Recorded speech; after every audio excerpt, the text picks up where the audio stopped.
Welcome to a setup preview for the Volkl Organix V1 oversized, and in the racket it's going to be strung up with Signum Pro Firestorm.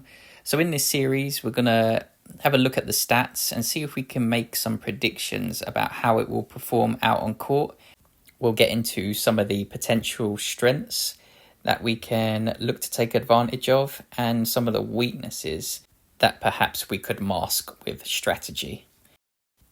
Let's start off with the stiffness rating at 68 combined with a vibration frequency of 156. And I'm also going to look at the twist weight at 14.3 because these stats combined, pound for pound, make the racket very stable, and that gives us a lot more trajectory control and length control in comparison to a racket with lesser stats. So with a lower flex, a lower vibration, and a lower twist weight. And we're going to need all this control because looking at the shot speed of 65.8 miles an hour, that's getting towards the end of the scale that I don't like. It's probably a bit too high for my liking, but I did want to try this racket out regardless because it's got some really interesting stats around it, and I'm hoping that the string, the Signum Pro Firestorm 1.30, is going to be able to control that shot speed, and I'm going to be able to exploit the strengths of this setup, which is the higher flex, the higher vibration, and we've got a few more statistics around it as well. So let's move on to the next stat that really caught my eye, and that was the swing speed at 50.2 miles an hour. So a slight increase on the Organix SV98 Lite, which we've been using, and that's really encouraging for me because the Signum Pro Firestorm was excellent in that setup, and I really felt I could hit out a lot more than I've been able to in the past, and I'm hoping that this string with the extra swing speed, I'm going to unlock some more RPMs on pretty much every stroke, but especially the ground strokes, because that's where I felt like the setup thrived.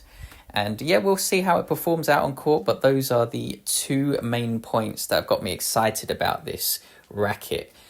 There are a few other very unusual stats related to this racket, and we'll start off with the head size at 110. I mean, it's called oversized for a reason. That's even beyond oversized. I've never used a racket, I think, with this particular big of a head size, and so it's going to be an interesting experience. But with that big head size came the increase in twist weight, so I'm hoping that we will get an increase, like I said, in trajectory control, height control, and also a bit more stability on harder incoming shots from our opponents. That head size combined with the length as well at 27.6 inches. So we've got a little bit more reach in comparison to our previous racket, and I'm hoping that will help us in defensive situations when we're at the net, when we're trying to cover, when we're returning as well. If our opponent hits a serve right in the corner, that extra length, that extra reach, hopefully we'll be able to get our racket on a few shots, on a few serves that would have been aces in the past. We'll see. And yeah, I'm excited to see how this will perform. Okay, on to some of the potential weaknesses I see in this racket, and I'm going to start off with the swing weight at 306, which is a decrease on the swing weight of the SV98 Lite at 310. That slight decrease in swing weight gives us a little bit less control over our length, because less plow through from the racket means less stability, and therefore control over length tends to suffer as well. In combination with this, we've got a shot speed increase to 65.8 miles an hour as opposed to the SV98 Lite 65.5 miles an hour. So again, more decrease in the length control. So if we don't get the control from the string, the Pro Firestorm, we're going to be in a lot of trouble, especially if we play in quicker conditions, hotter conditions, because the increase in height and trajectory control will not be enough to compensate for the decrease in length control. I really need to emphasize that because it's very important. I've gone through it many times.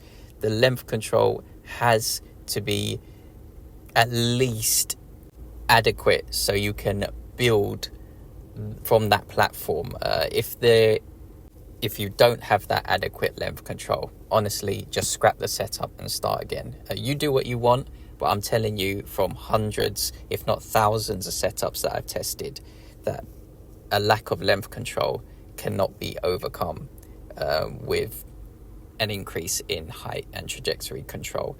You have to get that platform correct, and then you can build other strengths into the setup from there. Right, that's going to be the end of this preview. I want to thank everyone again for watching. I do appreciate it. If you enjoyed it, it might be worth staying tuned for the analysis that will be coming out soon after I have tested the setup against a few opponents in match situations. And so hopefully I'll see you all there. And everyone, until then, take care.